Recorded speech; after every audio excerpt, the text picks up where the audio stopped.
हमको मत बताइए बोली आप ताकत ही आती है।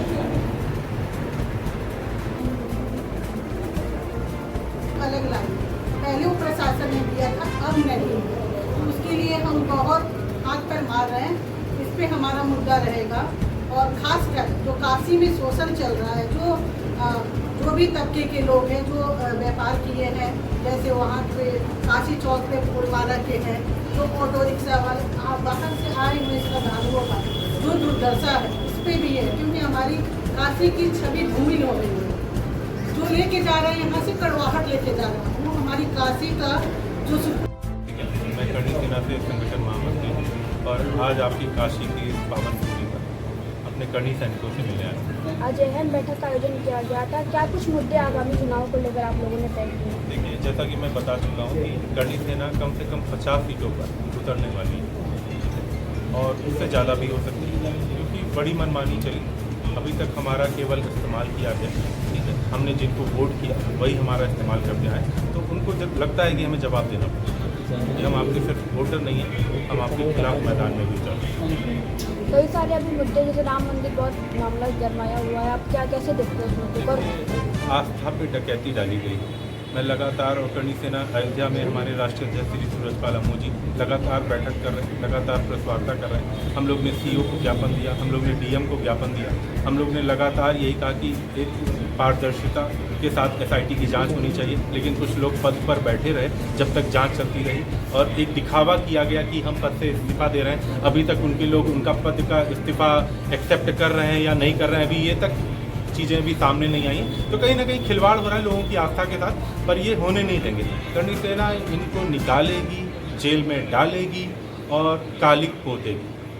जो भी इसमें संलिप्त पाए जाएंगे दोषियों को सजा दी जाएगी। अगर प्रशासन समय पर नहीं जागा तो करणी सेना सबको सही हाशिए पे पहुंचाने का काम करेगी। इस विषय में सर मुख्यमंत्री योगी कितने गंभीर हैं? देखिए, मुख्यमंत्री योगी के साथ तो राजनीति चल रही है। गंभीरता तो उन्होंने बहुत दिखाई राम मंदिर को बनाने में, लेकिन अब उनके साथ खिलवाड़ किया जा रहा है, उनको मोहरे की तरह इस्तेमाल किया जा रहा है।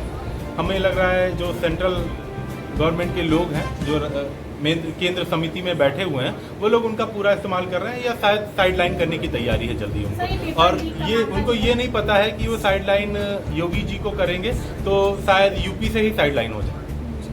कहीं ना कहीं करणी सेना दो भागों में बटी हुई भी नजर आ रही है। करणी सेना देखिए, राष्ट्रीय मुद्दों पर अपने बात को, अपने वचनों पर पूरी तरीके से कार्यशैली के साथ उतर आती है। बटी हुई है, नहीं बटी हुई है, हमें इससे फ़र्क नहीं पड़ता। हम अपने काम को किसी से पूछ के नहीं करते, हम किसी पार्टी के अधीन तो है नहीं। हमें जब मुद्दे मिलते हैं, जो भी हमें लगता है कि हाँ कुछ ऐसा हो रहा है जो अन्याय है, तो हम उस पर तुरंत मैदान में आ जाते हैं। हमें वो पार्टी लाइन से नहीं बात करनी होती है कि हाँ सपा का प्रवक्ता वही बोलेगा चाहे कुछ भी हो जाए, भाजपा का प्रवक्ता वही बोलेगा जो पार्टी लाइन ने बताया। हमारे यहाँ मुद्दे हैं, जो भी गलत होगा हम उस पर बोलेंगे।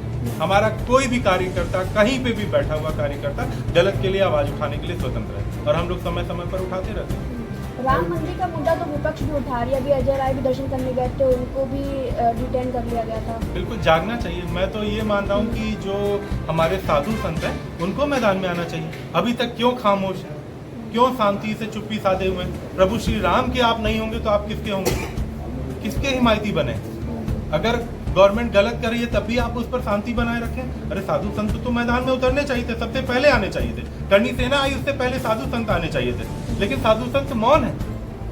सर बड़े दुर्भाग्य की बात है, जो बड़ा दुख होता है। शंकराचार्य भी मुक्तेश्वरानंद तो काफी लंबे समय से ऐसे मुद्दों पर सवाल उठा रहे हैं। देखिए, वो वही मैंने कहा ना, हम किसी पार्टी से बायस नहीं है। वो कभी किसी पार्टी के पक्ष में आ जाते हैं, किसी के विपक्ष में आ जाते हैं। ठीक है, मुद्दे जेन्युइन मुद्दे उठाएं, उस पर स्वागत है उनका। साधु संतों की बात किए तो आप उनको एक पार्टी से कैसे जोड़ सकते हैं? क्योंकि मैं देख रहा हूँ ना, वो कभी कभी किसी की गोद में जाके बैठ जाते हैं। शंकराचार्य जैसे बड़े सम्मानित पद पे होते हुए कभी कभी किसी की गोद में बैठ जाते हैं। गोद में बैठने जैसा बयान दे रहे हैं। बिल्कुल मैं दे रहा हूँ, क्योंकि मैंने देखा है कई बार सपा के फेवर में बयानबाजी करते हैं, गलत होते हुए भी करते हैं। सर, युवाओं के लिए रोजी रोजगार के साधन कब जो है लाए जाएंगे और इसके लिए करणी सेना क्या कदम उठाएगी? देखिए भैया, मेरा मानना है युवाओं को खुद ही लड़ाई लड़नी पड़ेगी।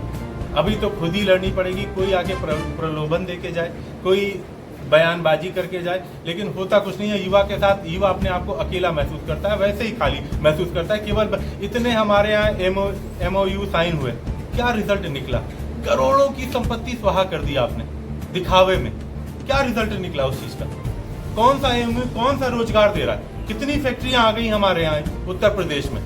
MOU पे आप देखेंगे हर 4 महीने पे एक बड़ा प्रोग्राम होता था हमारे यहाँ, इन्वेस्टर समिट, और पता नहीं कितने कितने समिट लग चुके हैं, पर उस समिट पे हुआ क्या? धरातल पे क्या हुआ? गवर्नमेंट धरातल पे क्या कर रही है? हमारे युवाओं के साथ खिलवाड़ कर रही है। नीट की परीक्षा में पेपर लीक हो जाता है, बयान क्यों नहीं निकलती? क्यों नहीं निकलती भाई? 2027 के चुनाव में क्या ये मुद्दे हावी रहेंगे? बिल्कुल, जो भी अन्याय हुआ है वो सब अपने दिमाग में लेकर बैठे हुए हैं, और जब जाएंगे तो बटन दबा देंगे उसी हिसाब से। बहुत बहुत धन्यवाद।